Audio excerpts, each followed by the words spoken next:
Good morning, one and all, and welcome to the 60th anniversary celebratory conference to honor the Wurzweiler School of Social Work. It's so nice to see many familiar faces, alumni, and friends of the school, board members, etc. Welcome. Before we start rolling, and I have to make sure I've done it myself, please turn off your cell phones. I've been embarrassed any number of times by mine being the one that has rung, so I have to make sure I turned it off. Please make sure they're all turned off. We have a very interesting morning planned for all of you. We have 3 very exciting workshops, and certainly a speaker who is world-renowned, and certainly will entertain us with his thinking about social work in troubled times. In order for a conference like this to take place, numbers of people have been helpful. I'm not going to make announcements about who all they are, but to say that the team consisted of Wurzweiler folk and university folk, and we really have put together a very comfortable venue and certainly a very exciting conference. I'm now going to introduce Dean Danielle Wozniak. She has been with us for a couple of years now as our dean, so she's no longer our new dean, but she's our dean, and she will take it from here.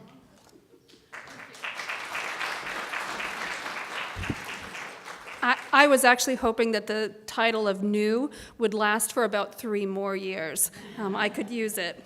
So deans are impelled to move forward fast.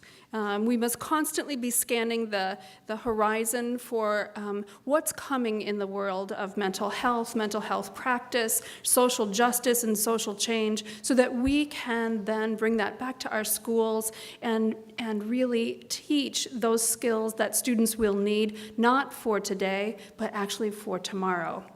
When you are moving ahead very quickly all the time, it sometimes is hard to pause and really reflect on how amazing everything around you is. So I am so thankful that we have a 60th anniversary, and I actually can have the luxury of pausing and looking around and saying, thank you to all the amazing people, our faculty, our students, our board, and our friends who have followed us, supported us, and been with us for 60 years. I just returned from South Carolina last night, where I was with National Association of Deans and Directors, and half of that time was spent in meetings, and the other half was just milling around and meeting people and talking with people. I cannot tell you how many times people came up to me and said, I'm a graduate of Wurzweiler, I taught at Wurzweiler, my kids went to Wurzweiler, I would like to work at Wurzweiler. And what you get the image of is sort of a spider web that spans through time and space, and you really get a very clear picture of the way in which Wurzweiler has been a key transformative agent in our community and in our people's lives. So I'm glad, I'm looking forward to our 70th anniversary so I can do this again. So it's said that an army runs on its stomach. I don't know that, but I've heard that. But a school of social work runs on those that support us. It runs on its faculty who work tirelessly to make sure our students are educated. It runs on our staff who support the nitty-gritty daily things that have to get done so that we can fulfill our mission. And more than anything else, it runs on our board, people who support us, who listen to our ideas, who are there with us, helping us meet our mission. It is my absolute privilege to introduce the chair of our board, Froma Benaroff, who for the last 20 years has been on our board, has been our champion, and has been there through thick and thin for the school, always maintaining with us the clear vision of Wurzweiler's purpose and mission, and always looking for ways that we could continue to enact that. It's been my absolute privilege to work with her and for her, and now I introduce her to you.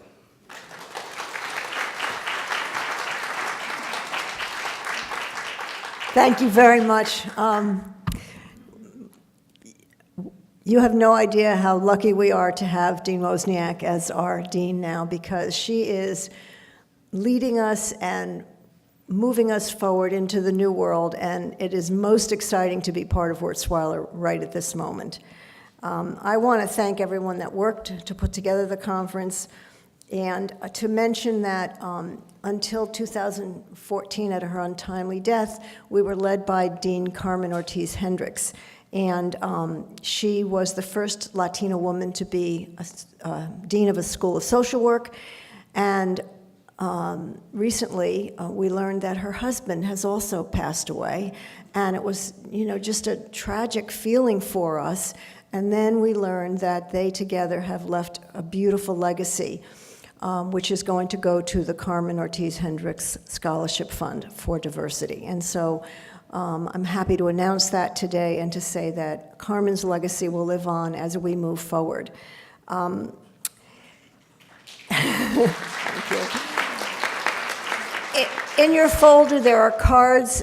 If you have questions that you want to ask, please write them down, and we'll collect them as Mr. Remnick is speaking, and then we can ask questions of him. I'm a social worker, and in my private practice, the incidences of anxiety and depression are skyrocketing, and people don't even know that they're experiencing these things unless they think about it, that they're experiencing it because of the times that we're living in. And so having a conference on challenging times, I think, is really important, and we are very lucky to have David Remnick here. He's the editor of The New Yorker, as you all know, since 1998, and as a staff writer since 1992. Written extensively on many topics, and is going to help us today to understand our challenging times. Yeah.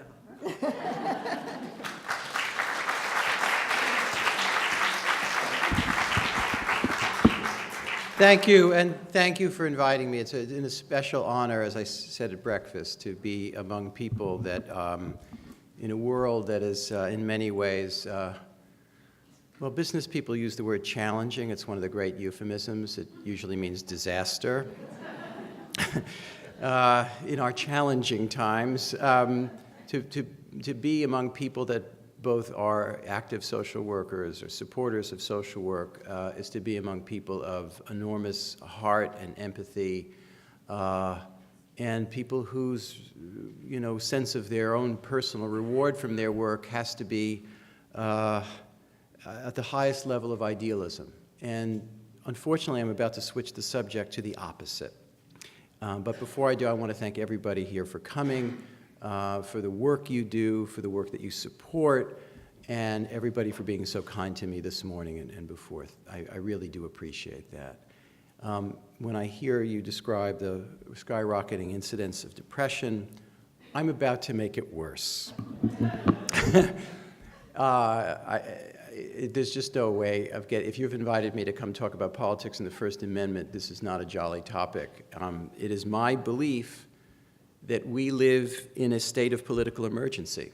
That's really my view of things. We live in a state of emergency in which reality demands that we be on guard against a frontal attack on democratic values, values that the vast majority of us, Democrats and Republicans alike, liberals and conservatives, hold most dear. It's entirely possible to debate fiercely the many, many reasons why one candidate lost or one won the election of 2016. And they're complex, but I think you can also understand my deep sense of alarm. Perhaps you share it, perhaps you don't, but hear me out, and maybe we can have a discussion afterwards. In fact, there's no reason for you to write down anything. You can just raise your hand, and we can have a conversation easily, and you shout out your question, and I'll repeat it to the audience. So here's how I see it. And I'm an editor who chooses talking dog cartoons, so take it with whatever level of seriousness you want.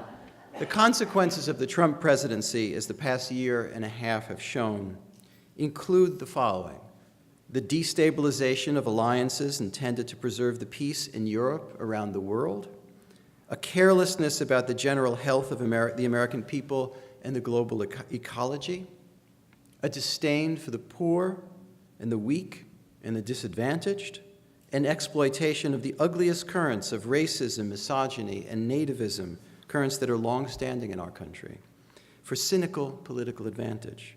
We have a president who by any measure is something unrecognizable in modern times. He seems to delight in his own manipulation of power and his desecration of the public discourse, which I readily concede was never very elevated in the first place. In order to distract attention from his political failings, he isolates targets of mockery and disdain and then lets loose. This morning, most recently, he called the former head of the FBI a slimeball. He seems to delight in making the world an absolute nervous wreck. With little more than a casual early morning tweet, he has casually threatened nuclear war. He has insulted long-standing allies. He spits scorn on Gold Star families, political rivals, predecessors, and his own staff. He has demeaned African Americans, Mexicans, Muslims, Jews, women. He has shown tacit, sometimes explicit sympathy for white supremacists and white nationalists. I am a liberal. You may have already gathered that. But it's hard for me to believe that most of my conservative brothers and sisters are not quite alarmed too, and I think they are, or most of them. This is not normal. Even in a country that is deeply divided in so many ways, it is not normal. It is profoundly dangerous, which is why I refer to our condition as one of a state of emergency. With this presidency, its aggressive ignorance, its lack of empathy, its heedless attitude toward American values, its revolutionary desire to withdraw from allies and embrace wholly authoritarian regimes, we have confused and mystified the world, and we have gone about abdicating any sense that we might have had of poise, leadership, and stability that is essential in a world that already and always has enough problems, flaws, hypocrisies, and challenges. If we're honest, we have also bewildered ourselves. We have also risked a certain national superiority complex when we spoke of American exceptionalism. We always risk that. But how can we possibly speak of American exceptionalism now? How? I'm here not to go on about this in general terms. I'm here to talk specifically about just one issue, about the First Amendment and the statement and the general state of truth and fact in the age of Trump. So let's narrow our focus a bit, and then we can talk after. About a year ago or more, Donald Trump won a plurality of the Electoral College. Both during the campaign and during the course of his first year in college, he made it clear that he has no special attachment to or regard for freedom of speech or freedom of the press, though he is in some case an absolute creation of the press and the media and his career-long manipulation of it. And it is quite clear, though, that the First Amendment for him is a lowly concern. During the campaign, he warned darkly that he would challenge libel laws, as if he had the power to do so, all in order to crack down on annoying journalists. He once said, "We're going to have people sue you like you've never gotten sued before." His campaign officials forced reporters to stand in caged-off clusters during his rallies, and the candidate himself encouraged crowds to demean and harass those very reporters. He said, "I would never kill them, but I do hate them. And some of them are such lying, disgusting people." Those are the words of the President of the United States, not quite on the Kennedy or Lincoln level. He constantly attacked reports, truthful reports in the press, by branding them fake news. At the same time, he clearly benefited by propagandistic false news reports spun out by foreign troll farms, particularly in Russia. He never criticizes Vladimir Putin, whose attitude toward free expression is very well known. He extols Putin's strength and unquestioned power, almost, it seems, out of a sense of envy. At the same time, Trump does not criticize WikiLeaks, which did what it could to undermine our elections as well. And he declared, in fact, his love for WikiLeaks. I'm not making this up. Just the word. Pardon me? I had a commenter. That's fine. Usually during a speech I work alone, but I'll go on. Right now, the FBI is investigating whether the Trump campaign colluded with Russia in this effort to undermine the Clinton campaign, and we shall see what we shall see. As president, Mr. Trump has shown scant evidence that he understands or cares about the First Amendment. He has hardly moderated his tone out of respect for the office he holds or the Constitution he has pledged to defend. He has branded the press the enemy of the people, a phrase that originated with the leaders of the French terror of the 18th century and was employed by Stalin in the 1930s during the terror. Reporters, President Trump said at a rally in Phoenix, are sick people who, quote, don't like our country. The president has tweeted or retweeted childish images of himself brutally tackling a CNN reporter and a CNN reporter being struck by a train. He has sent his press secretary out to ask that a reporter for ESPN be fired because she spoke out against racism and against him. He has encouraged his Justice Department to investigate reporters who have published leaked information, and so on. More recently, he declared that it is, quote, frankly disgusting the way the press is able to write whatever they want to write, unquote, which to me is a fairly good definition of the First Amendment. He has threatened via tweet to cancel the broadcast licenses of networks that he deems unnecessarily critical of him. He doesn't have the legal right to do so, but fledgling authoritarians like challenges. We must also face this. Trump has exerted a powerful influence on his base. Only a narrow majority, 51% according to a recent poll, think the government should not be able to revoke licenses. A full third of the country still supports him, or at least prefers him to what they see as the establishment or the so-called deep state. Now, while you and I might take the First Amendment as central to our American birthright, this is hardly a universal. What one does not understand, one can hardly cherish. According to a poll conducted by the University of Pennsylvania, 37% of Americans cannot name even one of the 5 rights guaranteed by the First Amendment. Only 26% could name the 3 branches of government. Another survey, please forgive the statistical overload here, this is one by the News Museum, found that 23% think the First Amendment, quote, goes too far. George Orwell, the most fearless of commentators, has pointed out that sometimes all a politics of resentment requires to become an overwhelming force against democratic values is a leader of cunning, a demagogue who reads the waves of resentment and rides them to a popular victory. Orwell wrote, "The point is that the relative freedom which we enjoy depends on public opinion. The law is really no protection. Governments make laws, but whether they are carried out and how the police behave depends on the general temper in the country." Orwell went on to say, if large numbers of people are interested in freedom of speech, there will be freedom of speech, even if the law forbids it. If public opinion is sluggish, if inconvenient minorities will be persecuted, then laws will be eradicated. Let me get his quote correct. I don't want to if I misquote George Orwell, I go to hell. Even if the law forbids it.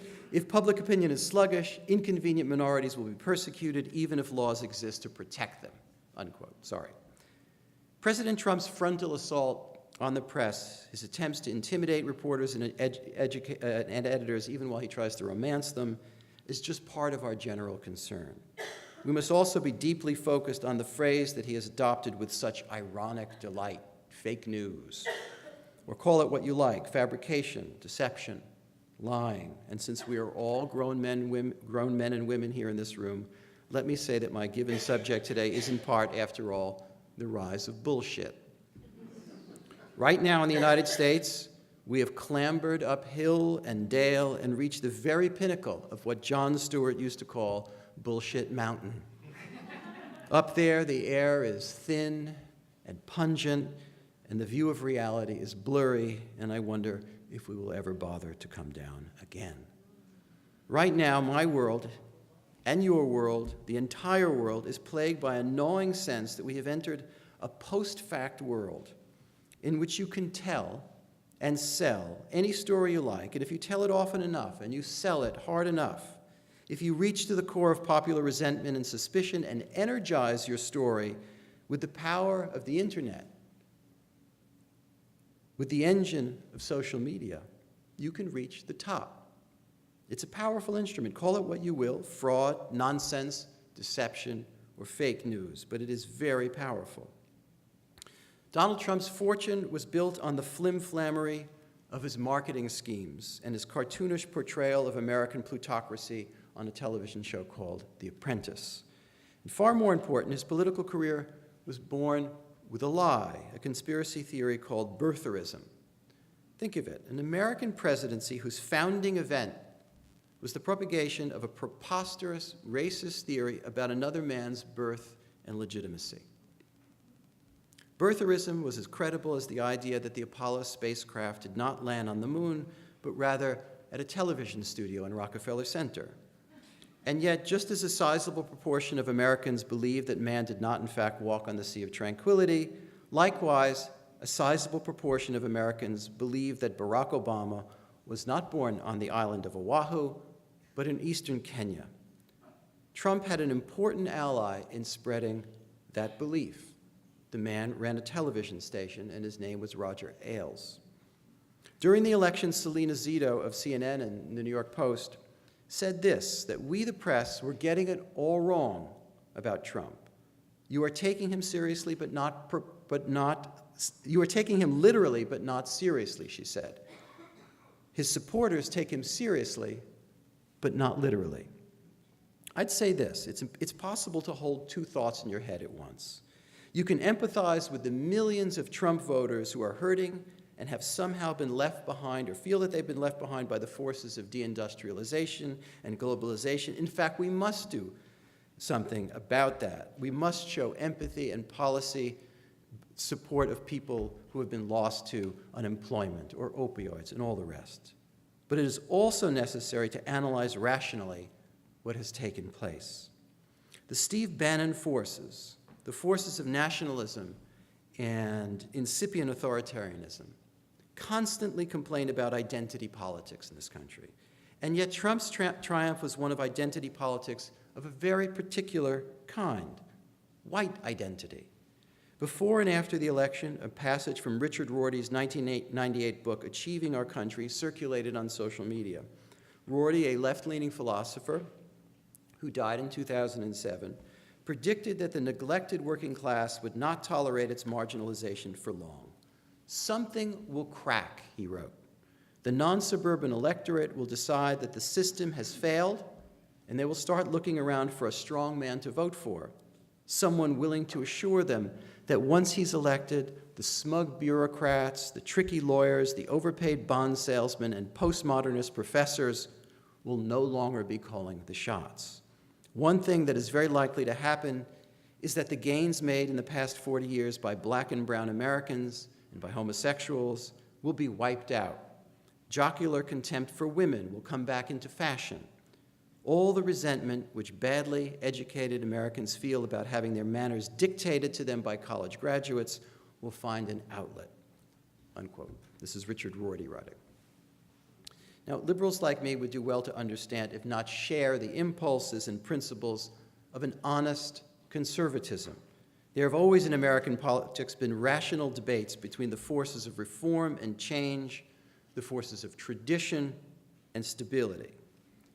But that does not mean that we need to accept the diminishment of the values of science, of evidence, of truth, of fact. Late last fall, I spent some time in order to write a profile of the New Yorker with President Obama in the last days of the campaign, and then the day after Donald Trump had paid his sole visit to the White House. Do you remember that very odd tableau of the two men sitting there looking like they'd eaten bad radishes or something? By the summer, the Obama White House understood that not only were Russian hackers doing their best to undermine the Democrats in the 2016 election, they also recognized that they were dealing with a thoroughly new mediascape, segmented, filter-bubbled, and utterly alien from the days when the so-called mainstream media completely dominated the discourse. This mediascape, powered by Facebook and Twitter, played a decisive role in things. The leaders of those companies had no idea, of course, how decisive. They weren't paying much attention, in fact. At one point in North Carolina, I was riding in Obama's car, and what troubled him, he said, most about the things was not Russia exactly, not policy, not even Trump per se, but the way this new mediascape had eliminated any sense of common dialogue or understanding. This new mediascape features some new perils. Far more than ever, political candidates are speaking to their own and no further.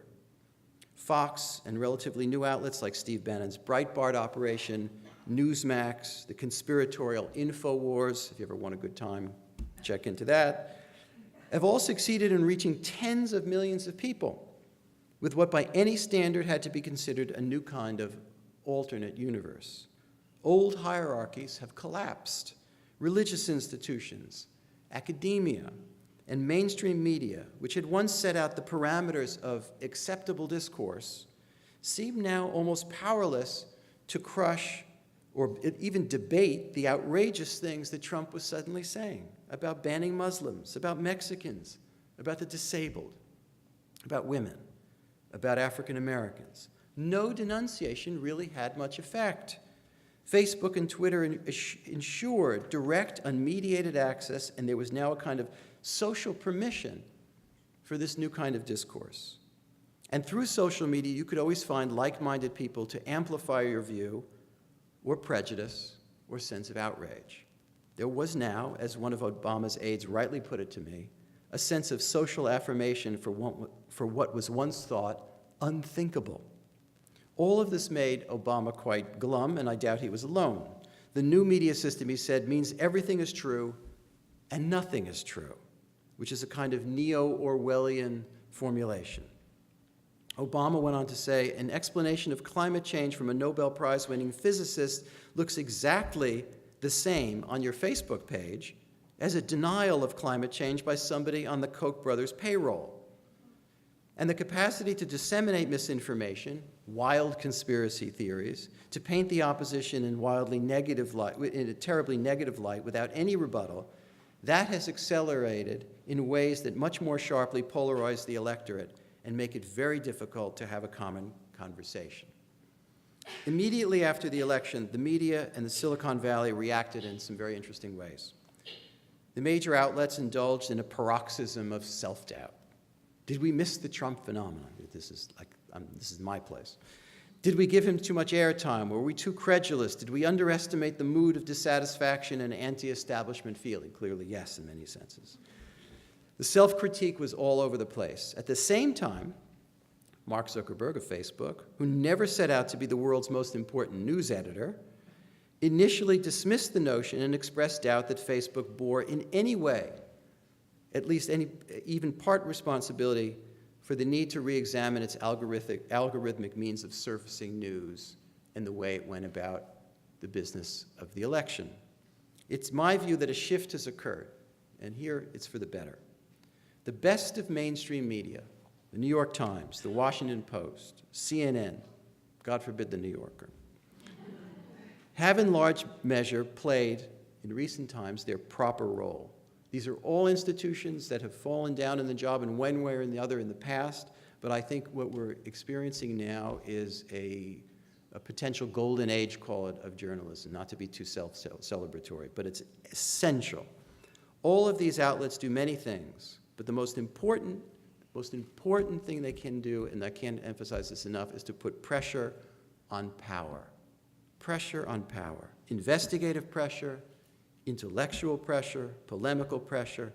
Owners like the Newhouses in my case, Jeff Bezos in the case of the Post, the Sulzbergers for the Times. All these people have done what owners must do. Invest, collaborate, but ultimately support and keep faith in their journalists. This is not the deep state. This is deep reporting.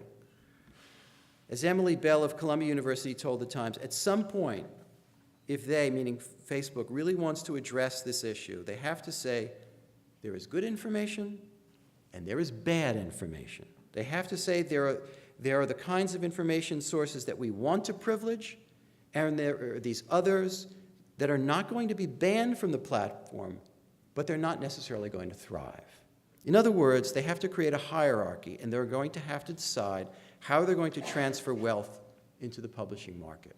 Now, that's something we will see play out in times to come, and we've seen right now Mark Zuckerberg's testimony in front of Congress, which was disturbing in a number of ways, one of which was on the senatorial side, when I see Orrin Hatch, the senior senator from Utah, get up and say, Mr. Zuckerberg, you say you don't charge for Facebook, but so then how do you make any money?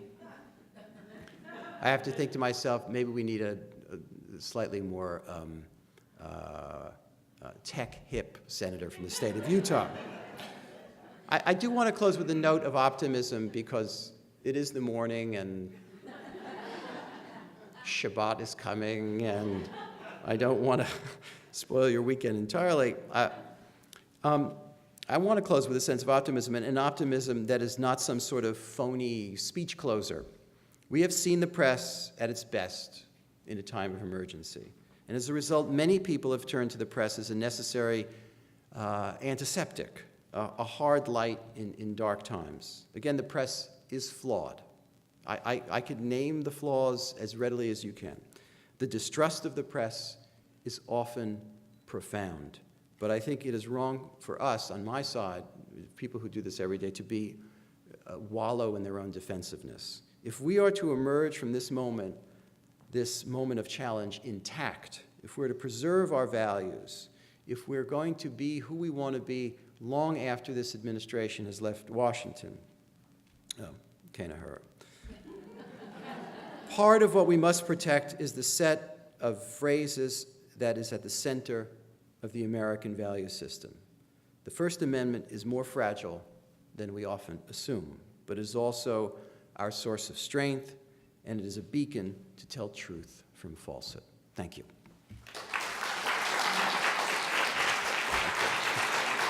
So, thank you. You're very kind.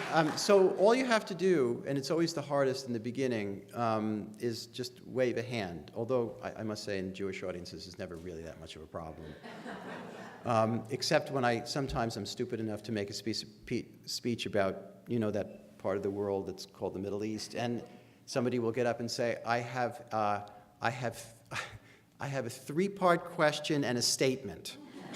Let's not do that. But all questions welcome, and I promise we'll have back and forth. So go ahead.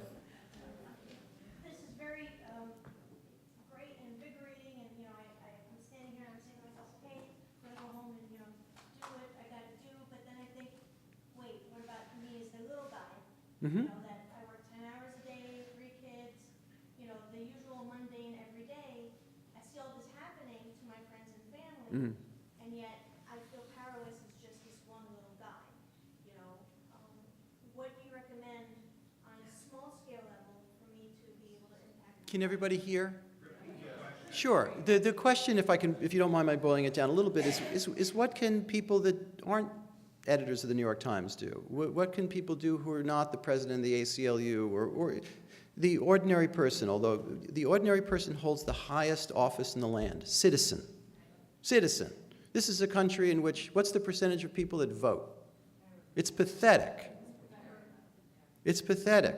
And what is the percentage of people who subscribe to a media outlet and actually spend at least a little bit of their money and some of their time on something that really is reliable, as opposed to taking whatever nonsense comes through this terrifying piece of equipment that's in all of our pockets? I think the notion of an educated, I don't mean graduate school of Harvard necessarily, but somebody who's making an effort to live in the world that's slightly beyond them, and to act on it at the polls, that just does not ensure that we're all going to vote alike, of course, and is to have an active citizenry rather than a passive one. Life is hard. People's parents are getting older, and their kids are having struggles, and your friend. Life is difficult. It's difficult, therefore, to add on to that, to private life, some dimension of public or communal life. But you're all, who are the people in this room? These are the most, far more energetic people and giving people and selfless people than my tribe of journalists, or, a bunch of crazy egomaniacs. So I think you already do it in large measure. You extend yourselves to the people who can't do for themselves in so many ways. So you are citizens of enormous decency. But when it comes to politics as such, there's a million ways to be involved. You know them all: school boards, community boards, voting. Let's start with that. There's an election in November. Yeah. Yes, ma'am.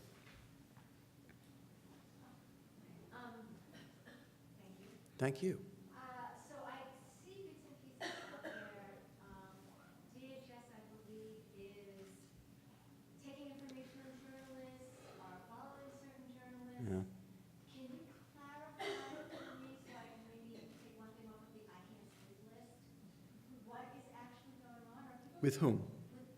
with DHS, I believe, is following journalists or profiling journalists? Or Yeah. Well, is that true?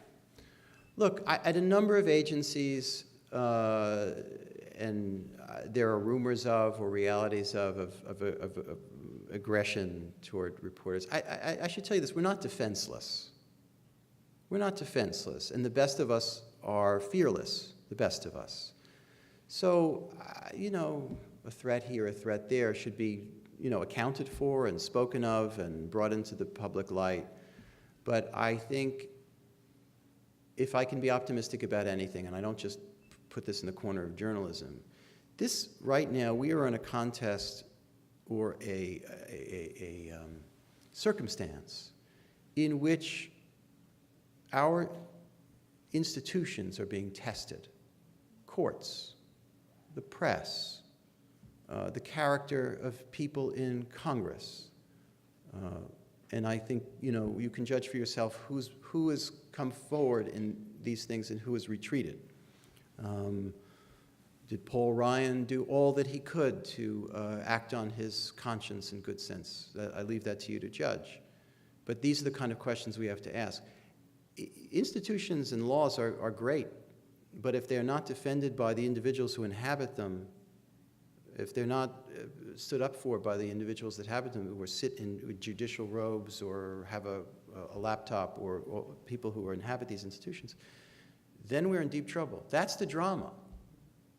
Thank goodness we live in a system in which there is not absolute power in the Oval Office.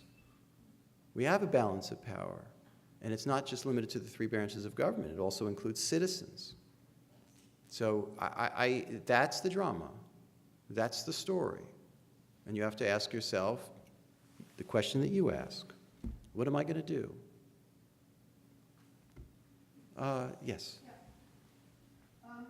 How do you understand the fact that 30% of the country still supports Trump? 40% of the country feels that the Mueller investigation is over the top. How do you understand that? I think the number on actually, I think support for the Mueller investigation is more like 70%, not 60. If I can believe Morning Joe on the way out putting a tie on.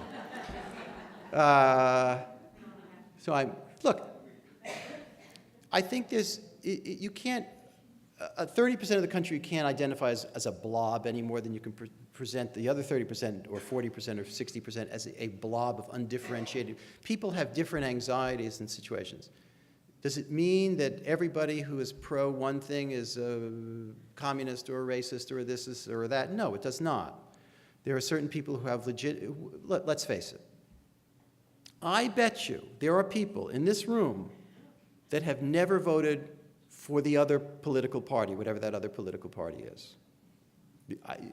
How often have we had a conversation, I've never voted for a Republican, or somebody tells you I never voted for a Democrat? There are the difference happens in here, as we're told over and over again in elections. So there are single issue people. There are people that vote completely on the basis of guns, no guns. Israel is another single issue, powerful single. Please, let's not do that today. Let's do that another day. So I don't want to caricature that so-called base. Some of it may be ugly. Some of it may be completely understandable. Some of it is people reacting to change in the country, whether it's demographic or otherwise, or people that have gone from having a solid middle-class job who are still now employed, but they're now working, in a much reduced situation, and they're angry and they feel lost, and all these things that I'm very hesitant to put it all in one basket. But there always are a core of people who cannot see themselves possibly crossing over to the other side of the street. That's part and parcel. And if anything, Trump has hardened, as it were, that base, but it's also gone smaller. I don't think that's a great, the question is, who's running against him? And right now, that's a big question mark. You have some people who are putative challengers, but they are, and I take this as no, please don't take offense. There's people who are of shall we say, advanced years. If Joe Biden were to become president, he would be older going into office than Ronald Reagan was coming out of office. That's problematic. As much as you might like Joe Biden, as much as Biden might, have some Obama glitter attached to him, that's problematic. And similarly with Bernie Sanders has other challenges. And so the middle-aged core is not well defined. You don't know who they are. There's some very promising people that are in their 30s, but they're not going to run for president, most likely. So that's up in the air. Yes. We'll let a guy ask a question soon, but not yet.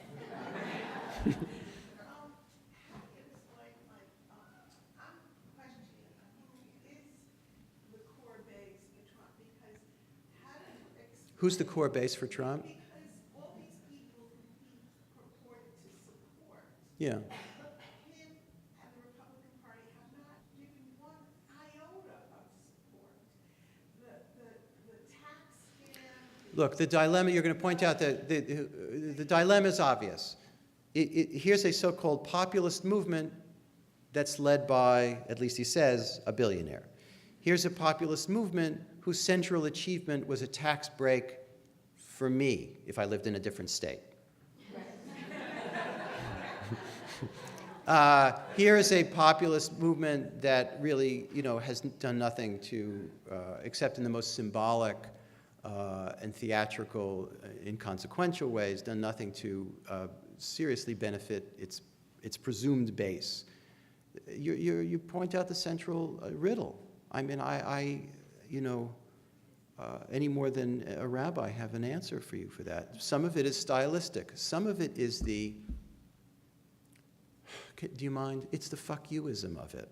In other words, this is a lot of people are fed up with politics. There always are a lot of it.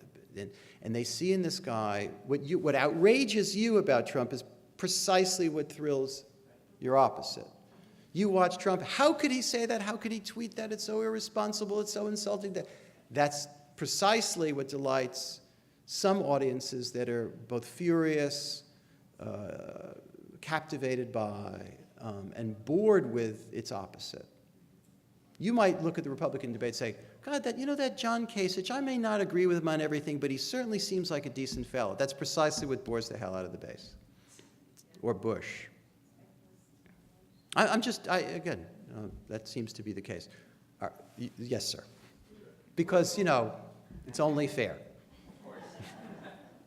How do you feel, what's your opinion about electoral college? What's my opinion about the Electoral College? I think it was really good for the 18th century.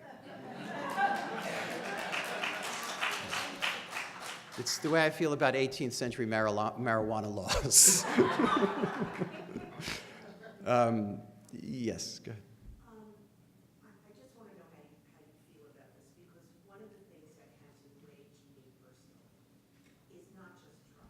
Yeah. I think of him as a snake oil salesman, Uh-huh. great tradition of Americans. Uh-huh. But the Republican money that has been enabled to people that it shocks me.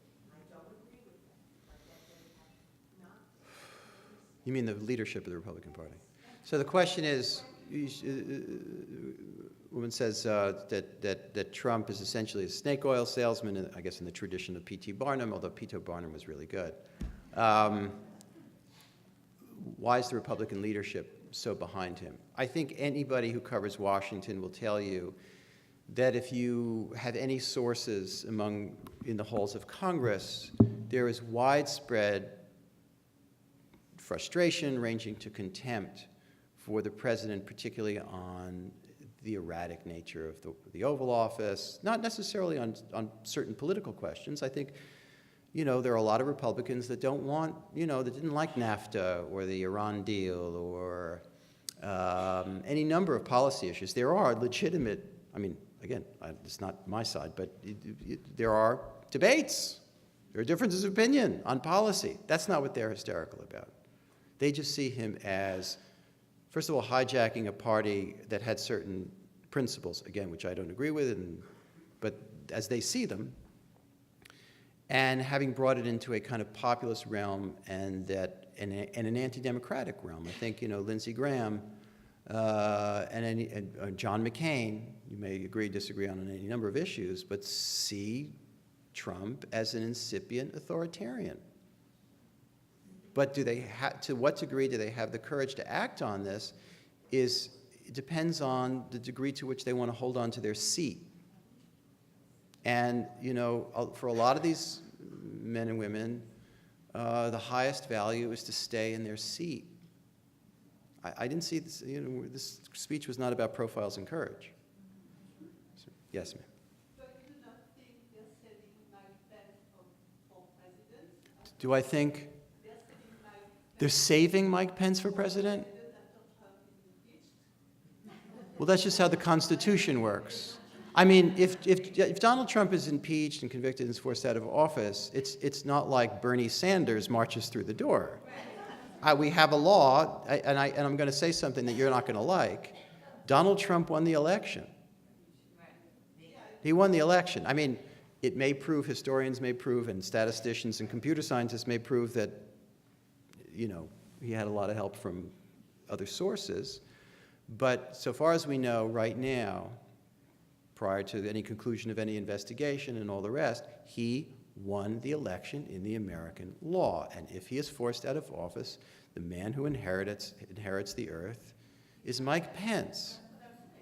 They're saying Republicans are saving Mike Pence for president after Trump. Well, that's just the law, ma'am. That's just the law. What I'm saying, by not intervening, they're waiting for You don't get a do-over. You don't get a do-over. Yes, all the way in the back. So, kind of switching gears slightly. Yeah. You talk a lot about how. Switching gears slightly to the NBA playoffs, I hope. Or college hockey, I'm down with No, college hockey, please. Jews don't skate. We fall. Yeshiva has no chance to win the college hockey championship. I'm making that prediction 100% right here. You mentioned how a lot of people don't vote. Yeah. And as social workers, we work with people who tend to vote even less than the general public, those in poverty, those who are elderly, those who have literacy issues. What are the best ways, in your opinion, to get them involved in politics, whether on a local level? That's such a good question, and I bet you have a better answer for that than I do. I think there are segments of certain communities where older people vote. First of all, older people vote more than young people. Number one. I think, the Democratic Party primaries are shaped a lot by the get out the vote and follow through of African American women, for example. And there a lot of the mobilization occurs in church. Just a sense of community that extends to a sense of political community and urgency that African Americans have always felt in this country. That's one example of many. Look, the mobilization of Orthodox Jews in Brooklyn is almost, unanimous. There are ways to mobilize communities of all kinds. Think of what you will. How to get the disabled to the polls is something my mother votes by absentee ballot, but it's a greater effort. But I nudge her, and we discuss who she's going to vote for. I've never hid the envelope, I promise you. I've been tempted. Yes, sir. It's a lousy answer and an insufficient answer, and it's one that you would know better than I would. Yes. I happen to be reading a New York Times article on the Cambridge Analytica. Yeah. And the family that, in particular, the daughter of... The Mercer family. Mercer family, I forgot the word. And what's your take on that? That they influence or are influencing on a wider Well, global scale? let's start with this. All politicians have wanted to use whatever tools are available to them to win elections. The politician prior to Donald Trump, who did the best job of understanding and exploiting social media, was Barack Obama. But there was great difference between that and the Cambridge Analytica case. Look, clearly what has to happen is Facebook and the like have to recognize their responsibilities. And I've tried to write about this. When I used to go, you have to understand, I'm now 59 years old. And when the web really charged into action and social media charged into action, say 15 years ago, I was already, in the eyes of young people in their 20s who were just getting into this, a dinosaur. And I would be invited quite with some frequency to evenings where people would discuss issues about the web and its implication where the press is concerned. And I would be invited in the same spirit that you invite your crusty uncle. I could tell, you realize you've passed gone through the looking glass of young man with promise into, geezer of whatever it might be. And I learned a tremendous amount going to these evenings and reading and so on, because these were people filled with new ideas and enthusiasms and really the sincerity of people being connected. And I think all of us if we kind of think about it for a second, have to recognize what an incredible, transformative world we lived in, a transformed world. When I was a kid and I traveled abroad and in strange places, I would send my mother a postcard once every 2 weeks. Dear Mom, I'm fine. Love, David. And that was normal. Now she would be tracking me on her iPhone into every hut in, Bangkok. And that extends to so many aspects of our lives, our psychology, our sense of expectancy about what's happening in our pockets and the vibrations in it. Our minds are changing. And not everybody has taken, and there was this kind of evangelical fervor that went with this. You were not allowed to challenge or question any of this some years ago without being branded a Luddite or an old fart or such and such. Now, some people were Luddites, and some people really, always want the world to stay in place and all the rest. And some of the things that I would hear at those evenings as evangelical truths were things like, information wants to be free. Well, that's a heap of nonsense. Information wants to be free, may want to move about freely, but there's good information and there's bad information. There's fake news and there's reality. And I'm not enough of a postmodernist to think that there's no difference between the two.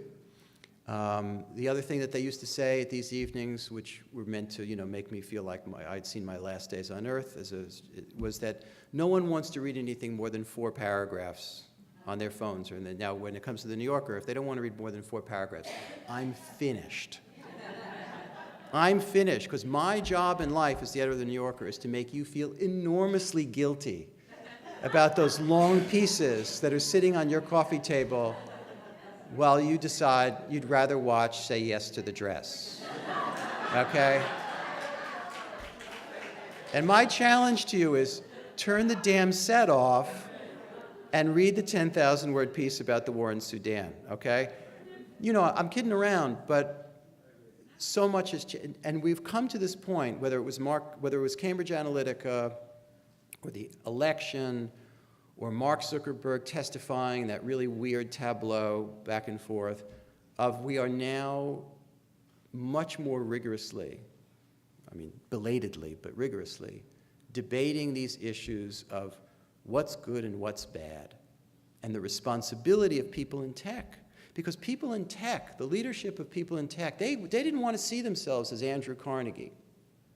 They didn't want to see themselves as robber barons with, bow ties and eating a big turkey leg and exploiting Chinese railroad workers and all. They saw themselves as good people, decent people who didn't wear ties and wore hoodies and a T-shirt. And no, you have, just as if you're the head of Apple, you have to question yourself about, really, I'm paying X cents an hour in a Chinese factory? Why does that make me any better than Andrew Carnegie? Mark Zuckerberg has to think about privacy. The head of, they have to think about intellectual property. They have to think about their effect on the press because they have, inadvertently or not, destroyed the newspaper industry for the most part. And it has effects on the way we live. If I live in a modest American city, a city of, say, a couple 100,000 people, where there used to be a newspaper, it might not have been the New York Times, might not have been great, but that was the vehicle to put pressure on power, to send the corrupt mayor to jail, right? To find out who was robbing from the till from the local charity. If that newspaper is destroyed because of all we know that's happened with Craigslist and Facebook and all the rest, who's sending the corrupt mayor to jail? That's a transformation in American life. If there's a great new website that does that investigative work, great, but there isn't. So that's a long answer to a question. Yes, ma'am. So, the New Yorker is so phenomenal. Thank you. It's my lifeline with two babies, personalized.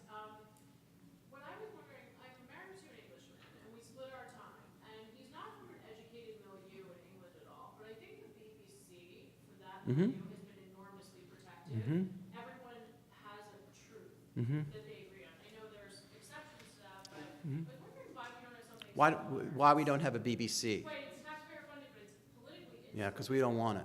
Why? And more Brits don't want it. As you know, if you're spending a lot of time in Britain, the BBC has been challenged a lot. And I don't mean just a gender pay question where they're facing now, but this country, we're a different country. Why do we have so many guns? It's really hard to find a gun in, most countries of Europe. There are different values. The heart of a lot of what we argue about as Democrats and Republicans is questions like these. Scale of government. What should the government be involved in the press? Public institutions versus private institutions. We don't have that tradition. We have National Public Radio, which is different from the BBC, and we have PBS, which is quite different from the BBC, and it's just, we don't have that tradition for reasons of, for myriad reasons, but it has to do with values. BBC has is rooted in a certain political circumstance, even when it had a vital newspaper culture. I mean, the number of newspapers in England, they're not at their peak now, needless to say, but in the 70s, you had your choice between the right-wing Telegraph and the left-wing Guardian and the centrist Times and tabloids. It was an incredibly vital, aggressive, flawed newspaper culture for a smaller country. BBC also had a kind of imperial meaning too. I mean, BBC World Service, and they had bureaus all around the world, and we don't think of ourselves that way either. So it's just they're different, radically different places. Yes, ma'am.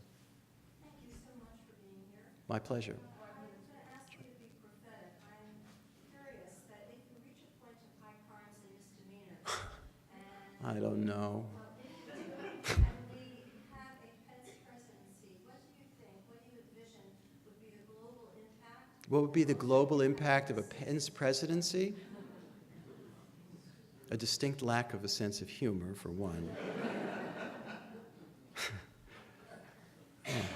You're bumming me out. Well, I think it's very fair to say part of what distinguishes the Trump presidency is a complete lack of, I don't think he really cares about 9/10 of these issues. I don't think he wakes up in the morning thinking, I so deeply believe for the TPP, against the TPP, for this, for that. There are certain things that make him angry, and he sees the world through that prism. But a man of deep and profound principle, that's not a phrase that I would associate with Donald Trump.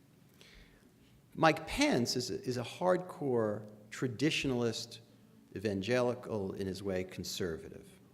So in certain ways, do I really think at the end of the day that Donald Trump cares one way or another about the abortion issue? I don't. But he knows in order to win the Republican, he needs to have a certain position. Because years ago, he was just the opposite, as with so many other things. He was kind of a, insofar as it mattered what he said on Letterman or Howard Stern, he had a different view of politics than he does now. He was against he was for the Iraq War, he's against the, that's not what this is about. So it's about, no, his talent was the talent of a reality television demagogue turned, metastasized or multiplied. I think that's a banality by now. Yes, sir. I think we have time for two more. You sir, and you. The age of Trump, In the age of Trump, yeah. what is the future of the Republican Party? And I don't know how much time you have. And the two parties. I got all night. United States. Pardon me? And the two-party system. That's a great question. It's a superb question. What's the history of what's the future of the Republican Party and the two-party system? And remember, we tend to think of everything as permanent, and it was ever thus. It wasn't ever thus. We've had third parties, we've had fourth parties, and all the rest. The Republican Party is in a state of crack-up, and yet it's the dominant party. So I think both parties are immensely weak, immensely weak. But again, can I just say what nobody ever says in television when they ask them a question? I don't know. I don't know the full answer to that, and certainly not in 45 seconds. Real quick, one last one, because we've only rented the hall for an hour. So. No, I'm sorry to say it was the woman behind you. I'm sorry. All right, mine is very Hashtag me too. Yeah. question about politics. Most of what we've talked about has been about Trump. Uh-huh. Let us think about local politics and state politics. Okay. And I would just say that New York State has one of the most appalling records of voting turnout, and partly because we have a Fair very enough. bad system, and our media, which is rightfully focused on national issues, except for New York one, never pays any attention. So my question is, Yeah. what can be done to do more with local and state issues here in New York? Well, look, the media writes about national stuff because, first of all, it reaches more people, and it's more fun, and to write about, the community board. Let's just say that not every journalist dreams of aspiring to their full maturity covering the community board. And I don't say that to be sarcastic. I say that's just a fact of the matter. And people care about their own community boards. So how do you get a media that's going to cover small things? Smaller towns do a better job of it. We do have New York One, which is pretty good. But we've also had certain local media outlets that have faced a lot of challenges, whether it's suburban newspapers and the rest. Look, I don't think the media can do everything. Media's job is not the singular job of the media is to get you to vote. It's to inform. It's to inform. There are other avenues to get out the vote, and they have to do with political parties, community groups, single issue people. So anyway, I want to, again, before I get kicked off the stage and get the hook, I want to, again, thank you, and thank you above all for your work.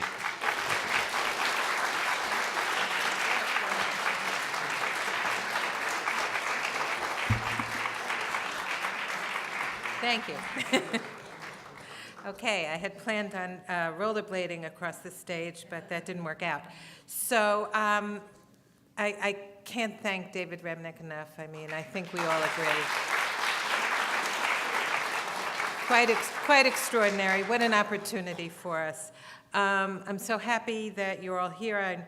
I'm hoping you're all going to stay for our wonderful workshops. I just want to give you some concrete information about where you're going. If you signed up for Workshop 1, which is Social Work and Medicine in Challenging Times, you will be in the Kavno room. If you signed up for Workshop 2, which is Social Work and Mental Health, you are right here, stay right here and come forward in the auditorium. If you signed up for Workshop 3, Social Work and Immigration, you will be upstairs in the seminar room. There will be someone upstairs directing you, and I wish you a wonderful time, and we will reconvene here after the workshops to discuss what we all learned and bring it all together. Thanks again.